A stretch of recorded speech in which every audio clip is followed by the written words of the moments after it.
السلام علیکم ورحمۃ اللہ۔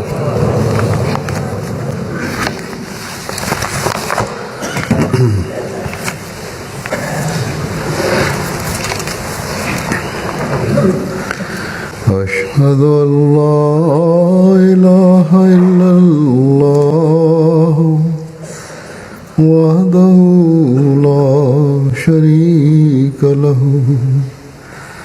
وأشهد أن محمدا عبده ورسوله أما بعد فأعوذ بالله من الشيطان الرجيم بسم الله الرحمن الرحيم الحمد لله رب العالمين الرحمن الرحيم مالك يوم الدين إياك نعبد وإياك نستعين اهدنا الصراط المستقيم صراط الذين أنعمت عليهم غير المغضوب عليهم ولا الضالين۔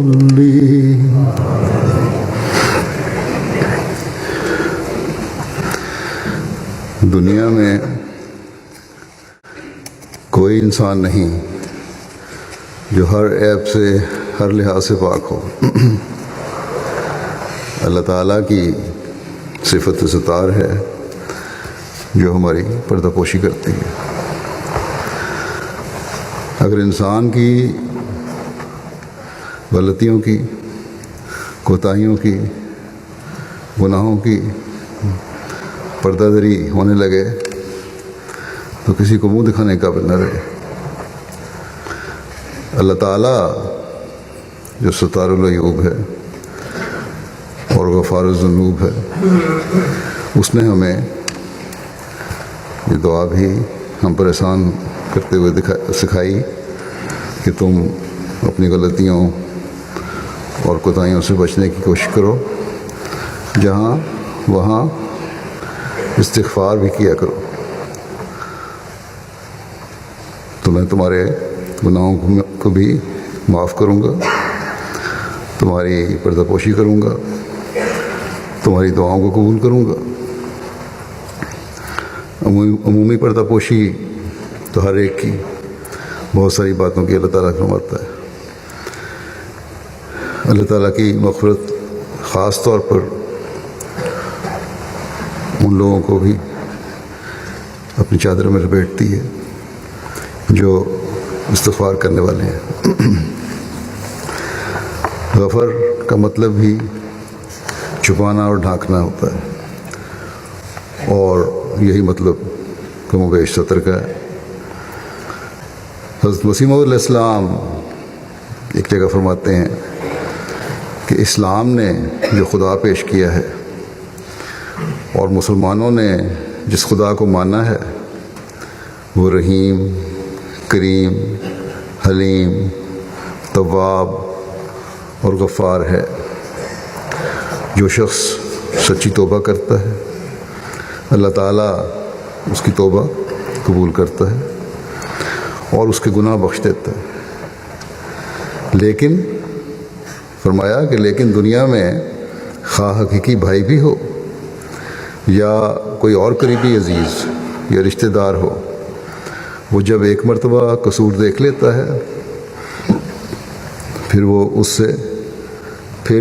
اس سے باز بھی آ جاوے، یعنی قصور کرنے والا باز بھی آ جاوے، مگر اسے عیبی ہی سمجھتا ہے۔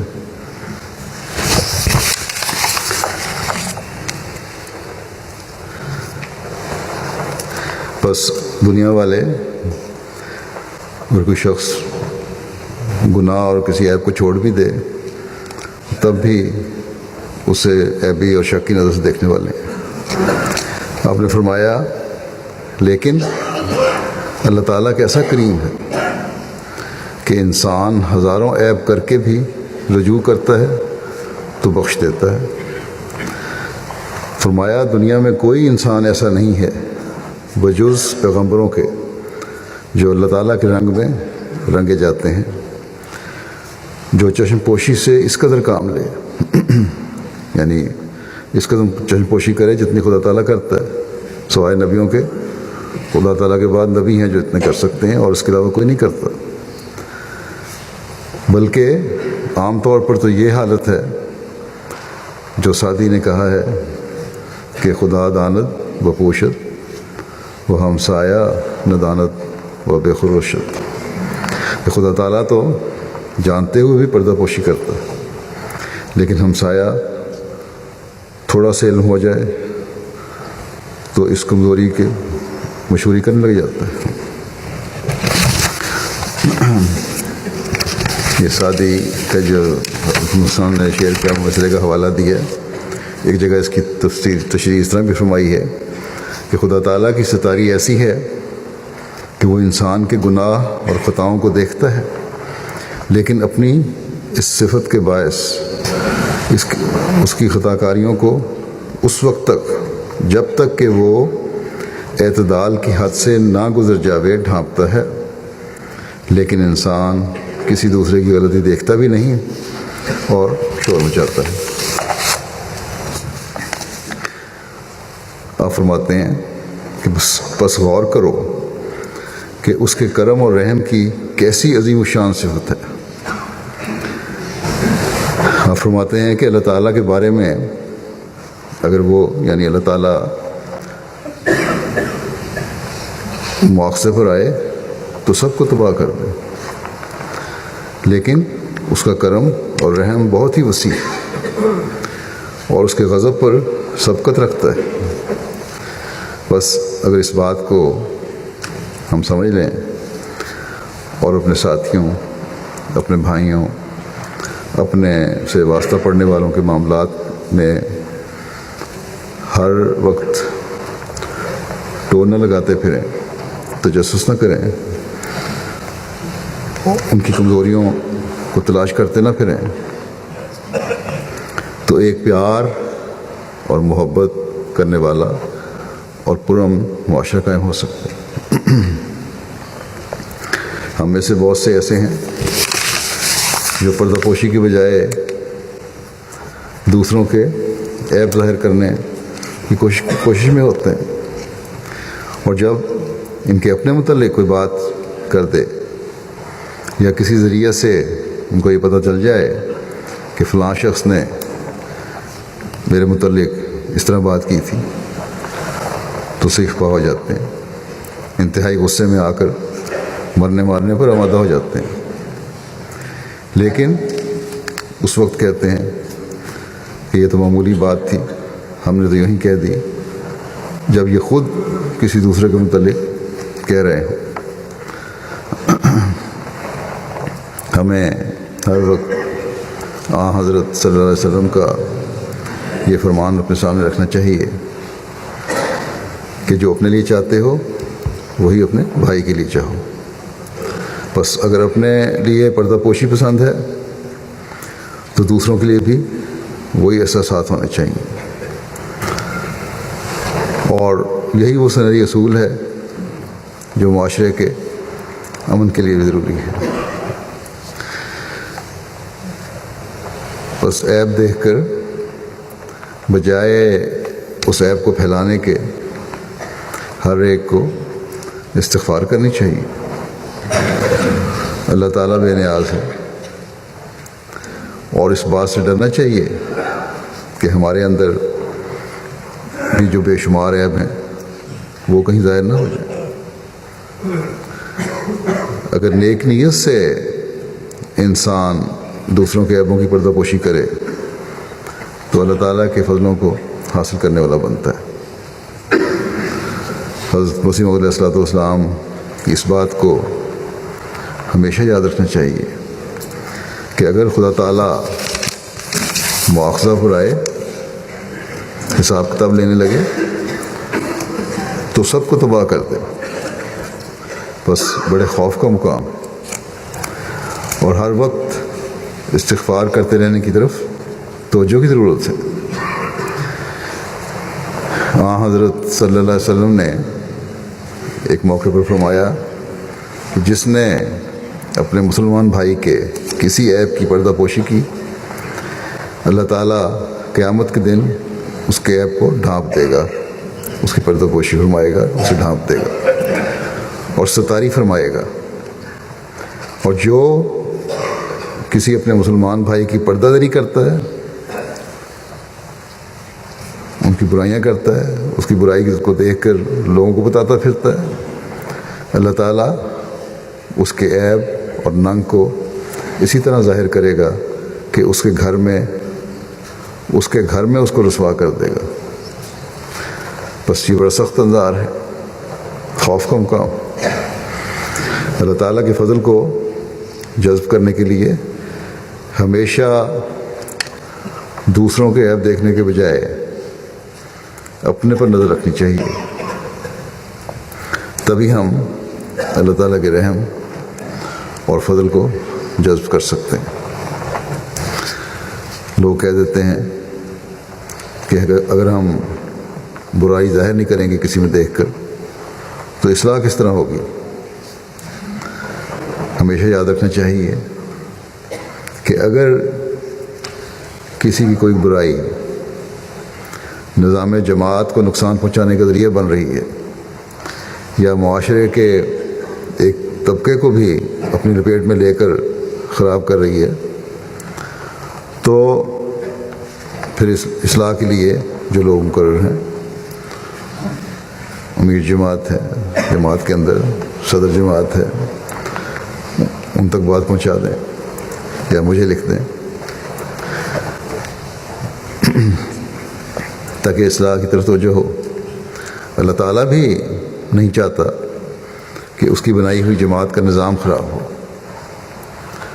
وہ نہیں چاہتا کہ ایک انفرادی برائی معاشرے کی عام برائی بن جائے. اس لیے اللہ تعالیٰ ایسے لوگوں کے ننگ ظاہر کر دیتا ہے، جیسا کہ حضرت مسیح علیہ السلام نے فرمایا، جو اس بات پر قائم رہتے ہیں اور ضد کرتے ہیں کہ جو گناہ انہوں نے کیا ہے یا غلطیاں ہیں ان کو پھیلانا ہے اور ظاہر بھی کرنا ہے یا کرتے چلے جانا ہے. جیسا فرمایا حضرت مسیح علیہ السلام نے کہ انسان کے گناہوں اور خطاؤں کو اللہ تعالیٰ دیکھتا ہے، لیکن اپنی اس صفت کے باعث خطا کاریوں کو اس وقت تک جب تک کہ اعتدال کی حد سے نہ گزر جائے ڈھانپتا ہے. تو جب انسان خود ہی اپنے آپ کو ظاہر کر دے اور اعتدال کی حدوں سے باہر نکلنے لگے تو پھر اللہ تعالیٰ کی پکڑ کی صفت بھی کام کرتی ہے. ظاہر ہوتا ہے اس کے، اور جب ظاہر ہوتے ہیں تو پھر اگر اللہ تعالیٰ چاہے اس دنیا میں بھی پکڑتا ہے اور اگلے جہان کی بھی سزا ہے.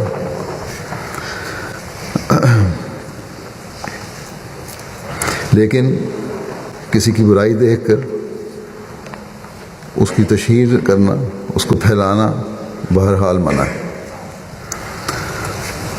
کیونکہ اس سے برائیاں بجائے ختم ہونے کے پھیلتی ہیں. اس بارے میں حضرت صلی اللہ علیہ وسلم کا فرمان ہمیشہ یاد رکھنا چاہیے. آپ صلی اللہ علیہ وسلم نے فرمایا کہ اگر تو لوگوں کی کمزوریوں کے پیچھے پڑے گا تو انہیں بگاڑ دے گا.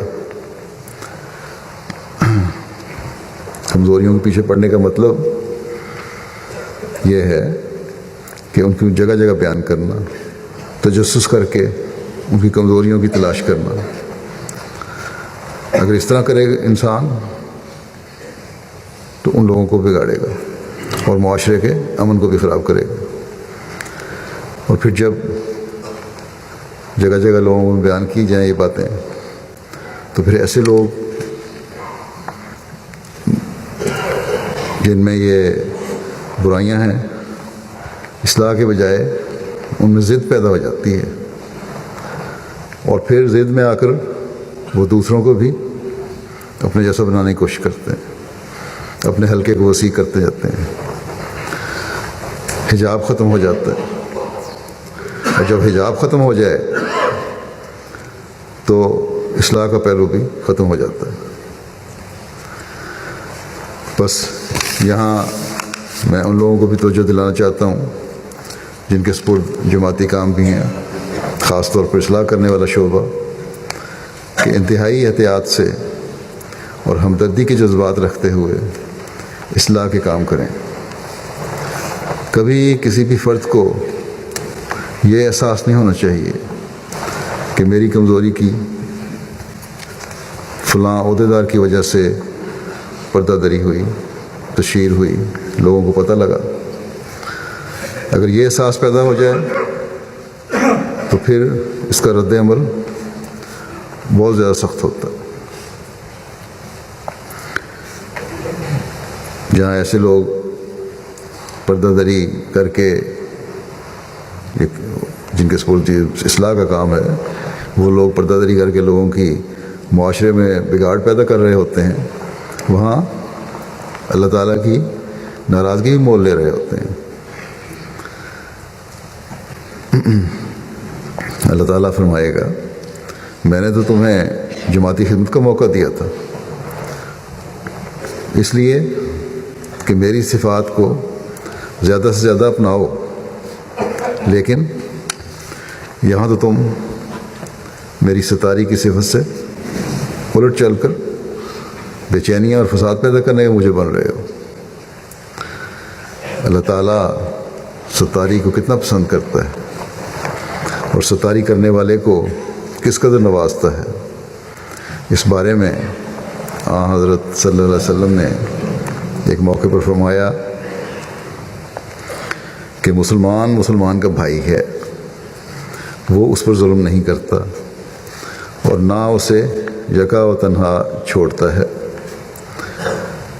یہ مسلمانوں کی کس قدر بدقسمتی ہے کہ آج کل ہم دیکھتے ہیں کہ سب سے زیادہ مسلمان ہیں جو مسلمانوں پر ظلم کر رہے ہیں، ایک دوسرے کی گردنیں کاٹ رہے ہیں،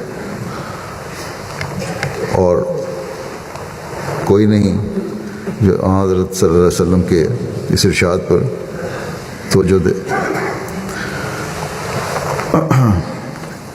بہرحال پھر آپ نے یہ بھی فرمایا آگے کہ جو شخص اپنے بھائی کی حاجت روائی میں لگا رہتا ہے، اللہ تعالیٰ اس کی حاجات پوری کرتا ہے، اور جس نے کسی مسلمان کی تکلیف دور کی، اللہ تعالیٰ قیامت کے دن مصائب میں سے ایک مصیبت کم کر دے گا اس کو،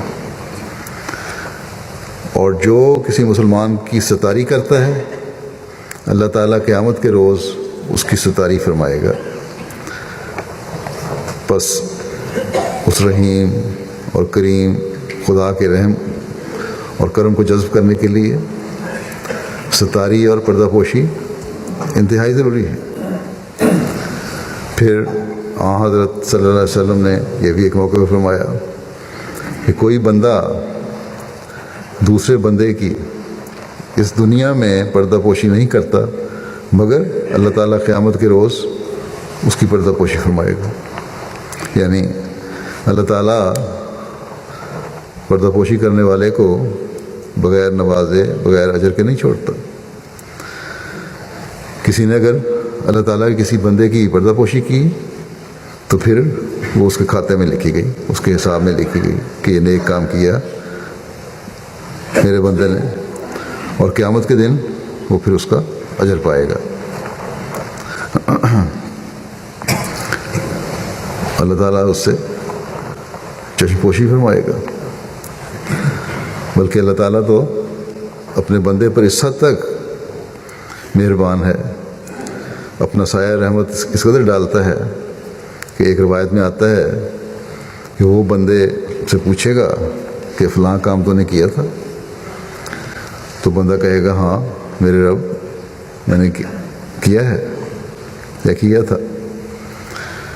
اس پر اللہ تعالیٰ فرمائے گا کہ میں نے اس دنیا میں تیری کمزوریوں کی پردہ پوشی کی. دنیا کو پتہ نہیں چلا کہ تو نے غلط کام کیے. اب آج قیامت کے دن بھی میں تیری پردہ پوشی کرتا ہوں اور تجھے معاف کرتا ہوں. تو اللہ تعالیٰ تو اس طرح بندے سے سلوک کرتا ہے. بس اگر ہم نے اللہ تعالیٰ کی صفت ستاری سے فیض اٹھانا ہے تو خود بھی دوسروں کی ستاری کی ضرورت ہے. کسی کو یہ نہیں سمجھنا چاہیے کہ میں برائیوں سے پاک ہوں اور دوسرے میں برائیاں ہیں. یہ اللہ تعالیٰ کا فضل ہے جس نے ہماری ستاری کی ہوئی ہے. بس جیسا کہ حضرت مسیح علیہ السلام نے ایک موقع پر فرمایا، ہمیں اس بات کو ہمیشہ سامنے رکھنا چاہیے. فرمایا کہ اصل میں انسان کی خدا تعالیٰ پردہ پوشی کرتا ہے کیونکہ وہ ستار ہے، اور بہت سے لوگوں کو خدا تعالیٰ کی ستاری نے ہی نیک بنا رکھا ہے. بہت سے لوگوں کو خدا تعالیٰ کی ستاری نے ہی نیک بنا رکھا ہے. ورنہ اگر خدا تعالیٰ ستاری نہ فرمائے تو پتہ لگ جاوے کہ انسان میں کیا کیا گند پوشیدہ ہیں. بس یہ ہے وہ بات جسے ہمیشہ سامنے رکھنا چاہیے. اور اس بات کو سامنے رکھتے ہوئے جہاں انسان استغفار کرے، استغفار کرتے ہوئے اللہ تعالیٰ سے، اللہ تعالیٰ کی مغفرت کی چادر میں لپٹنے کی کوشش کرے، اسے مغفرت مانگے، وہاں اپنے پر نظر رکھتے ہوئے دوسروں کی کمزوریوں سے بھی صرف نظر کرے، اپنے گریبان میں دیکھے اور دوسروں کی کمزوریوں کو باہر نکالنے کی کوشش نہ کرے، بلکہ پہلے اپنا جائزہ لے کہ میں کیا ہوں. اور ہمیشہ یہ سوچے کہ جس طرح اللہ تعالیٰ نے میری پردہ پوشی فرمائی ہے، میں نے تو دوسروں کی پردہ پوشی کرنی ہے اسی طرح. حضرت مسیح علیہ السلام ایک موقع پر فرماتے ہیں کہ انسان کے ایمان کا بھی کمال یہی ہے کہ تخلق بے اخلاق اللہ کرے، یعنی جو اخلاق فاضلہ خدا تعالیٰ میں ہیں اور صفات ہیں ان کی حد المقدور اتباع کرے اور اپنے آپ کو خدا تعالیٰ کے رنگ میں رنگین کرنے کی کوشش کرے. مثلاً فرمایا کہ مثلاً خدا تعالیٰ میں عفو ہے، انسان بھی عفو کرے، دوسروں کو معاف کرنے کی عادت ڈالے. رحم ہے، حلم ہے، کرم ہے، انسان بھی رحم کرے، حلم کرے، لوگوں سے کرم کرے. خدا تعالیٰ ستار ہے، فرمایا خدا تعالیٰ ستار ہے، انسان کو بھی ستاری کی شان سے حصہ لینا چاہیے اور اپنے بھائیوں کے عیوب اور معاصی کی پردہ پوشی کرنی چاہیے، عیبوں اور گناہوں کی پردہ پوشی کرنی چاہیے. فرمایا کہ بعض لوگوں کی عادت ہوتی ہے کہ جب کسی کی بدی یا نقص دیکھتے ہیں، جب تک اس کی اچھی طرح تشہیر نہ کر لیں، اسے پھیلا نہ دیں، ان کا کھانا ہضم نہیں ہوتا. فرمایا حدیث میں آیا ہے کہ جو اپنے بھائی کے عیب چھپاتا ہے خدا تعالیٰ اس کی پردہ پوشی کرتا ہے. انسان کو چاہیے کہ شوخ نہ ہو، بے حیائی نہ کرے، مخلوق سے بدسلوکی نہ کرے، محبت اور نیکی سے پیش آوے. ایک دفعہ حضرت مسیح علیہ السلام کی مجلس میں کسی کی کمزوریوں کا ذکر ہوا کہ فلاں شخص میں یہ کمزوری ہے، تو آپ نے اس بات کو سن کر بات کرنے والے کو مخاطب کر کے فرمایا کہ اس کے نقائص تو تم نے بیان کر دی ہے، بڑے جوش سے بیان کر رہے ہو اس کے نقص، اسی کمزوریاں تو تم نے گنوا دی ہیں. اچھا ہوتا اگر اس کی خوبیوں کا بھی ذکر کیا ہوتا، اگر اس میں کوئی خوبیاں بھی تو ہوں گی ان کا بھی تو ذکر کرتے. بس معاشرے کی برائیوں کو دور کرنے اور امن اور پیار اور محبت پھیلانے کے لیے ضروری ہے کہ برائیوں کی پردہ پوشی کی جائے اور خوبیوں کو ظاہر کیا جائے. خوبیوں کو ظاہر کرنے سے نیکیوں کی بھی تاریخ پیدا ہوتی ہے۔ ایک حقیقی مسلمان کا کردار یہی ہونا چاہیے کہ معاشرے میں نیکیاں پھیلائے، صرف زبان کے مزے اور عارضی بناوٹی خوشی کے لیے یا اس خوشی کا ماحول پیدا کرنے کے لیے دوسروں کی برائیوں کی تشہیر انتہائی بڑا گناہ ہے۔ کہ اپنی چھوٹی مجلس میں ایک استہزاء کا رنگ پیدا کر کے لوگوں کا استہزاء کرنا یہ بہت بڑا گناہ ہے، جس سے ہر احمدی کو بچنا چاہیے۔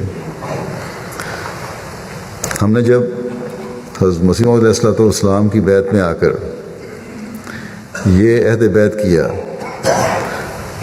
کہ کسی طرح سے بنی نوع انسان کو تکلیف نہیں دینی، نہ ہاتھ سے نہ زبان سے، اس کی پابندی کرنی ضروری ہے۔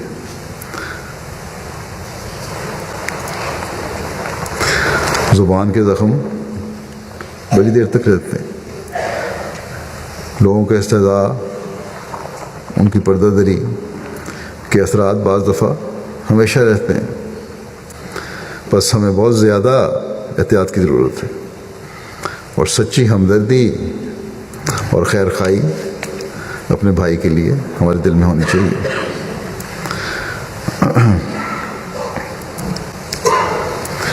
اور سچی ہمدردی اور خیر خواہی کا اظہار تبھی ہو سکتا ہے جب اپنے بھائیوں کی کمزوریوں پر پردہ ڈالا جائے، کبھی ان کی باتوں کی پردہ دری نہ مذاق میں نہ سنجیدگی سے کی جائے۔ ہاں، کسی کی کمزوری دیکھ کر سچی ہمدردی کا یہ بھی تقاضا ہے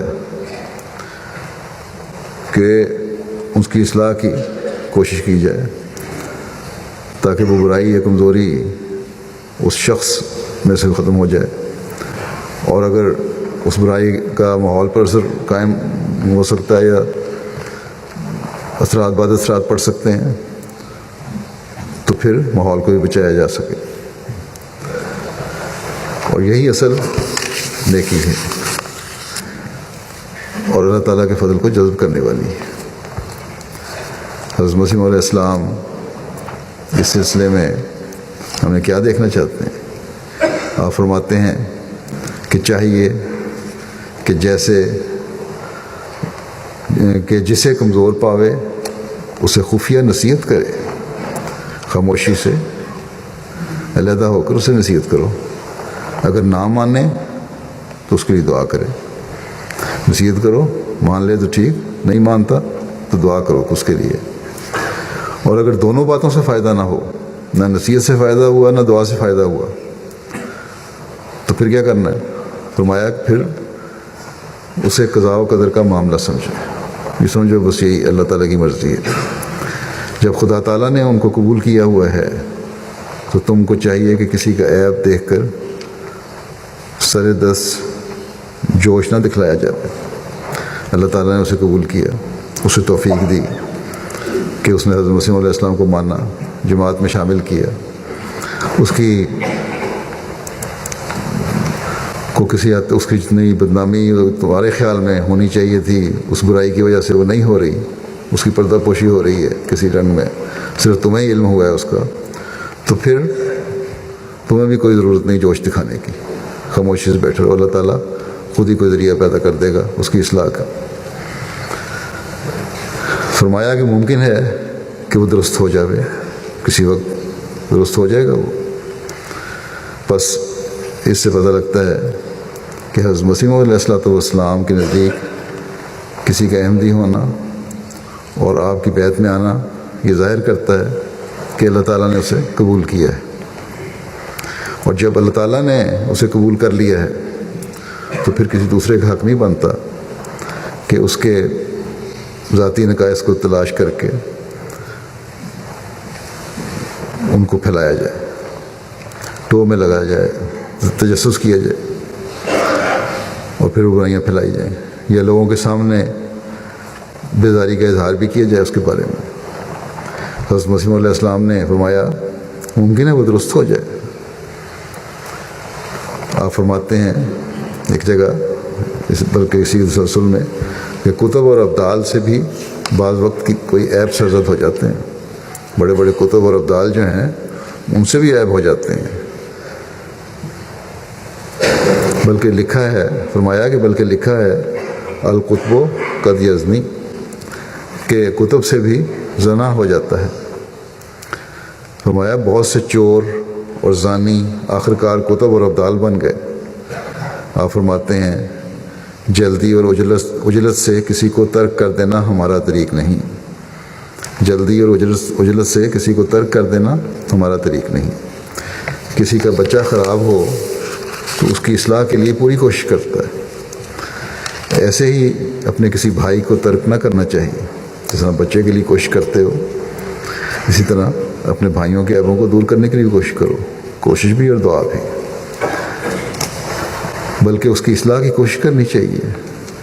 فرمایا قرآن کریم کی یہ تعلیم ہرگز نہیں کہ عیب دیکھ کر اسے پھیلاؤ اور دوسروں سے تذکرہ کرتے پھرو، بلکہ وہ فرماتا ہے تواصوا بالصبر وتواصوا بالمرحمہ، کہ وہ صبر اور رحم سے نصیحت کرتے ہیں. فرمایا کہ مرحمہ یہی ہے کہ دوسرے کے عیب کو دیکھ کر اسے نصیحت کی جاوے اور اس کے لیے دعا کی جاوے. دعا میں بڑی تاثیر ہے. فرمایا دعا میں بڑی تاثیر ہے، اور وہ شخص بہت قابل افسوس ہے کہ ایک کے عیب کو بیان تو 100 مرتبہ کرتا ہے لیکن دعا 1 مرتبہ بھی نہیں کرتا. عیب کسی کا اس وقت بیان کرنا چاہیے جب پہلے کم از کم 40 دن اس کے لیے رو رو کر دعا کی ہو. یہ بیان کرنے سے یہ مراد نہیں کہ بیان کرنا عیب چاہیے کہ اس کی تشہیر کی اجازت مل گئی، اس کا مطلب یہ نہیں ہے، بلکہ مطلب یہ ہے کہ اصلاح کرنے والوں کو بھی اگر شکایت کرنی ہے تو پہلے اپنی کوشش اور دعا کر لو، پھر شکایت کرو. آپ علیہ السلام فرماتے ہیں کہ ہمارا یہ مطلب نہیں ہے کہ عیب کے حامی بنو. اس کا یہ مطلب بھی نہیں ہے کہ عیب دیکھو اور اس کے حامی بن جاؤ کہ بہت بڑا اچھا کیا، بڑا اچھا عیب اس میں نقص ہے اور کمزوریاں ہیں تو بہت اچھا ہے، یہ اس کا حامی نہیں بننا. بلکہ یہ کہ اشاعت اور غیبت نہ کرو، اس عیب کو دیکھ کر پھیلاؤ نہ کسی لوگوں کو سامنے بتاؤ نہ پیچھے بتاؤ، کیونکہ کتاب اللہ میں جیسا آ گیا ہے کہ یہ گناہ ہے کہ اس کی اشاعت اور غیبت کی جائے. آپ فرماتے ہیں کہ شیخ سعدی کے 2 شاگرد تھے. ایک ان میں حقائق اور معرف بیان کیا کرتا تھا، بڑا لائق تھا، علم و فضل کو حاصل تھا، اس کو بڑے حقائق اور معرف بیان کیا کرتا تھا. دوسرا جلا بھنا کرتا تھا، اس میں اتنی لیاقت نہیں تھی، وہ اس پر جلتا بھنتا رہتا تھا. یعنی ایک شاگرد تو بڑا ہوشیار تھا، دوسرا کم ہوشیار، اور جو کم تھا جیسا کہ میں نے کہا وہ ہوشیار کے علم پر جلتا کٹتا رہتا تھا. آخر پہلے نے سعدی سے بیان کیا کہ جب میں کچھ بیان کرتا ہوں تو دوسرا جلتا ہے اور حسد کرتا ہے. اس پر شیخ نے جواب دیا، شیخ سعدی نے، کہ ایک نے راہ دوزخ کی اختیار کی کہ حسد کیا. ایک تو دوزخ کے راستے میں چل پڑا حسد کر کے، اور تو نے غیبت کی. اب یہ بھی کوئی نیکی کی بات نہیں جو مجھے بتا رہا ہے، غیبت کر کے تم بھی دوزخ کے راستے کی طرف چل پڑے. بس دونوں ہی گناہ گار ہیں. حضرت مسیح علیہ السلام فرماتے ہیں اس واقعے کو بیان فرما کر کہ یہ سلسلہ چل نہیں سکتا جب تک رحم، دعا، ستاری، مرحمہ آپس میں نہ ہو. بس ایک طرف تو ہم یہ عہد کرتے ہیں کہ حضرت مسیح علیہ السلام کی بیعت میں آ کر ہم اپنے اندر پاک تبدیلیاں پیدا کرنے کی کوشش کریں گے. دوسری طرف ہم اگر دنیا دار معاشرے کے زیر اثر آ گئے ہیں اور اللہ تعالیٰ کی صفات اور احکامات کو اپنے پر لاگو کرنے کی کوشش نہیں کر رہے تو ہم اپنے عہد کو پورا نہ کر کے گناہ گار ہو رہے ہیں. ہم وہ نہیں بن رہے جو حضرت مسیح علیہ السلام ہمیں بنانا چاہتے ہیں. آپ ہمیں کیا دیکھنا چاہتے ہیں؟ یہی کہ ہم آپس میں ایک دوسرے کے لیے رحم پیدا کریں، ایک دوسرے کے لیے دعا کرنے والے ہوں، ایک دوسرے کی ستاری کرنے والے ہوں۔ ایک موقع پر آپ نے فرمایا کہ ہماری جماعت کو چاہیے کہ کسی بھائی کا عیب دیکھ کر اس کے لیے دعا کریں، لیکن اگر وہ دعا نہیں کرتے اور اس کو بیان کر کے دور سلسلہ چلاتے ہیں تو گناہ کرتے ہیں۔ فرمایا کہ کون سا ایسا عیب ہے کہ جو دور نہیں ہو سکتا، اس لیے ہمیشہ دعا کے ذریعے سے دوسرے بھائی کی مدد کرنی چاہیے۔ اور جب ہم اس طرح ایک دوسرے کی مدد کریں گے اور بجائے ایک دوسرے کے عیب نکالنے اور دوسروں کی پردہ داری کرنے کے ایک دوسرے کے لیے دعا کر رہے ہوں گے، تبھی ہم وہ حقیقی جماعت بن سکتے ہیں جو حضرت مسیح علیہ السلام بنانا چاہتے ہیں۔ اور یہی ایک حقیقی مسلمان کی حضرت صلی اللہ علیہ وسلم کے ارشادات کے مطابق حالت ہونی چاہیے، اور یہی حالت ہے جو ہماری بخشش اور مغفرت اور ستاری کا ذریعہ بھی بنتی ہے۔ حضرت صلی اللہ علیہ وسلم نے اللہ تعالیٰ کی عافیت میں آنے اور اس کے فضلوں کو جذب کرنے کے لیے ایک دعا بھی سکھائی ہے جسے ہمیں کرتے رہنا چاہیے۔ دعا یہ ہے کہ اے اللہ، میں تجھ سے دنیا و آخرت میں عافیت کا طلبگار ہوں۔ مولا، میں تجھ سے دین و دنیا، مال اور گھر بار میں عفو اور عافیت کا خواستگار ہوں۔ اے اللہ، میری کمزوریاں ڈھانپ دے اور مجھے میرے خوفوں سے امن دے۔ اے اللہ، آگے پیچھے دائیں بائیں اور اوپر سے خود میری حفاظت فرما، اور میں تیری عظمت کی پناہ چاہتا ہوں کہ میں نیچے سے کسی مخفی مصیبت کا شکار ہوں۔ بس جب یہ دعا ہم اپنے لیے کریں تو دوسروں کے لیے بھی ایسے ہی جذبات رکھنے والے ہوں، اور جب یہ حالت ہو جائے تو اللہ تعالیٰ پھر دعائیں قبول بھی فرماتا ہے۔ اللہ تعالیٰ کرے کہ ہم اس کی رضا کو حاصل کرنے والے بنیں۔ نماز کے بعد میں ایک جنازہ غائب بھی پڑھاؤں گا جو مکرم ملک سلیم لطیف صاحب ایڈوکیٹ صدر جماعت ننکانہ صاحب پاکستان کا ہے۔ یہ مکرم ملک محمد شفیع صاحب کے بیٹے تھے۔ 70 سال ان کی عمر تھی۔ 30 مارچ کل 2017 صبح تقریباً 9 بجے گھر سے اپنے بیٹے کے ہمراہ کچہری جاتے ہوئے راستہ میں ایک معاند اہمیت نے فائرنگ کر کے انہیں شہید کر دیا۔ انا للہ و انا الیہ راجعون۔ شہید مرحوم کے خاندان میں احمدیت کا نفوذ شہید مرحوم کے والد مکرم محمد شفیع صاحب کے 2 ماموں حضرت حافظ نبی بخش صاحب صحابی حضرت مسیح علیہ السلام اور حضرت جمال الدین صاحب صحابی حضرت مسیح علیہ السلام کے ذریعے سے ہوا تھا، جن کا تعلق چک سعد اللہ نزدیک قادیان سے تھا، نزد قادیان سے تھا۔ شہید مرحوم کے والد صاحب پیدائشی احمدی تھے۔ پارٹیشن سے قبل ہی ننکانہ صاحب آ کر آباد ہو گئے۔ شہید مرحوم 1948 میں ننکانہ صاحب میں پیدا ہوئے۔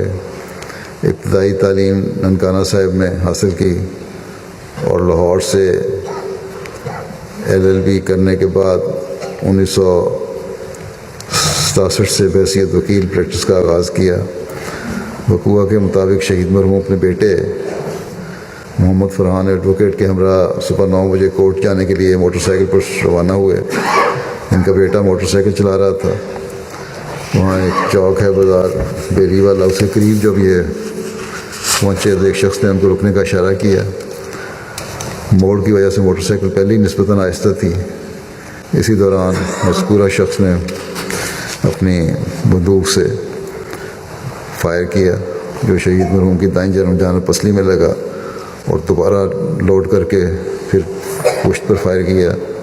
شہید مرحوم موٹر سائیکل سے گر گئے۔ اس دوران حملہ آور نے بیٹے پر بھی فائر کیا جو بیٹے کو نہ لگا۔ اس کے بعد بھی مسلسل فائرنگ کی کوشش کرتا رہا۔ ان کے بیٹے نے اونچی آواز میں وہاں موجود تھا وہ تو کلمہ پڑھتا رہا۔ لوگ جو قریب کھڑے تھے کسی نے آگے بڑھ کے روکنے کی کوشش نہیں کی، تماشا دیکھتے رہے، کیونکہ دوبارہ اس سے پھر فائر گن لوڈ نہیں ہوئی، فائر نہیں ہوئے۔ اس پر حملہ اور فرار ہو گیا۔ لیکن اسی دوران میں زخمی حالت میں شہید مرحوم شہید ہو چکے تھے۔ شہید کے والد صاحب پارٹیشن کے وقت تحصیلدار کے ریڈر تھے، جس کی بنا پر شہید مرحوم کے والد نے پارٹیشن کے بعد متعدد احمدی خاندانوں کو ننکانہ میں آباد کیا، بڑی مدد کی ان کی۔ ننکانہ کا ایک علاقہ احمدیوں سے آباد کیا جس کا نام کوچہ احمدیہ رکھا ہوا تھا۔ بہرحال بعد میں 1974 میں جب جماعت کے خلاف وہاں قانون پاس ہوا تو مخالفین کے دباؤ پر اس کا نام تبدیل کر کے کوچہ احمدیہ کا نام پھر قذافی اسٹریٹ رکھ دیا گیا۔ شہید مرحوم کو 1977 سے تعدم شہادت سوائے 1 سال کے بحیثیت صدر جماعت ننکانہ صاحب خدمت کی توفیق ملی۔ مرحوم بے شمار خوبیوں کے مالک تھے، مل نثاری اور مہمان نوازی اور خصوصاً مرکزی مہمانوں کی خدمت کے علاوہ غریبوں سے ہمدردی کا وصف نمایاں تھا۔ ہمیشہ ہر ایک کی مدد کو تیار رہتے، نمازوں کے پابند اور خلافت سے والہانہ لگاؤ تھا، نڈر اور دلیر انسان تھے۔ احباب جماعت کے ہمراہ انہیں بھی شدید مخالفانہ حالات کا سامنا رہا۔ 1989 میں بیشتر احمدی گھرانوں کو مخالفین نے جلا دیا اور لوٹ لیا، جس میں شہید مرحوم کا گھر بھی شامل تھا۔ ان تمام مخالفانہ حالات کے باوجود اب ہمیشہ ثابت قدم رہے اور مخالفین کا مردانہ وار مقابلہ کرتے رہے۔ 2010 میں مقامی احمدیہ مسجد کی تعمیر میں ان کو بھرپور خدمت کی توفیق ملی۔ شہید مرحوم کی اہلیہ محترمہ ان کو بھی لمبا عرصہ صدر لجنہ کی توفیق ملی۔ چند سال پہلے ان کی وفات ہو گئی تھی۔ شہید مرحوم کے سسر ملک محمد دین صاحب مرحوم تھے، جو معروف جماعتی مقدمہ سائی وال میں نامزد تھے اور رسیدی کے دوران ہی جیل میں وفات پا گئے تھے۔ شہید مرحوم پسماندگان میں 2 بیٹے ملک اویس جو سول جج لاہور ہیں اور محمد فرحان ایڈوکیٹ ہیں، خداوند ان جائے قائد بھی ہیں اس وقت وہاں، اور ایک بیٹی ڈاکٹر سمرہ وقار صاحبہ ہیں جو لاہور میں ہیں، اور ان کے بھائی ہیں 3 بھائی اور 3 بہنیں ہیں ان کی۔ ایک بھائی ملک محمد نسیم صاحب یہیں لندن میں ہے۔ شہید مرحوم کے والد صاحب اور ڈاکٹر عبدالسلام صاحب کی والدہ کی آپس میں رشتہ داری بھی تھی۔ شہید مرحوم اور ان کی فیملی کی خواہش کے پیش نظر ان کے آبائی علاقہ سائی وال میں ان کی تدفین عمل میں آئی ہے۔ اللہ تعالیٰ اور شہید کے درجات بلند کرے اور ان کی اولاد کو بھی ان کے نقش قدم پر چلائے، نیکیوں میں آگے بڑھاتا چلا جائے، اور مخالفین احمدی و دشمنان کے بھی جلد پکڑ کے سامان پیدا فرمائے۔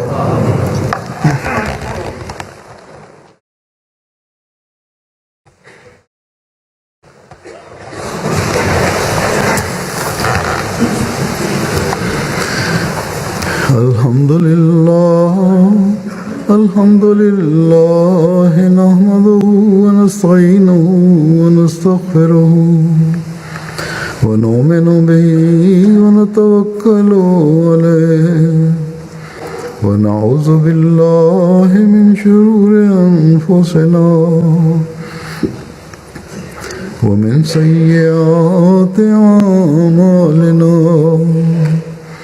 من يهده الله فلا مضل له ومن يضلل فلا هادي له ونشهد أن لا إله إلا الله ونشهد أن محمدا عبده ورسوله عباد الله رحمكم الله إن الله يأمر بالعدل والإحسان وإيتاء ذي القربى وينهى عن الفحشاء والمنكر والبغي يعظكم لعلكم تذكرون اذكروا الله يذكركم وادعوه يستجب لكم ولذكر الله أكبر.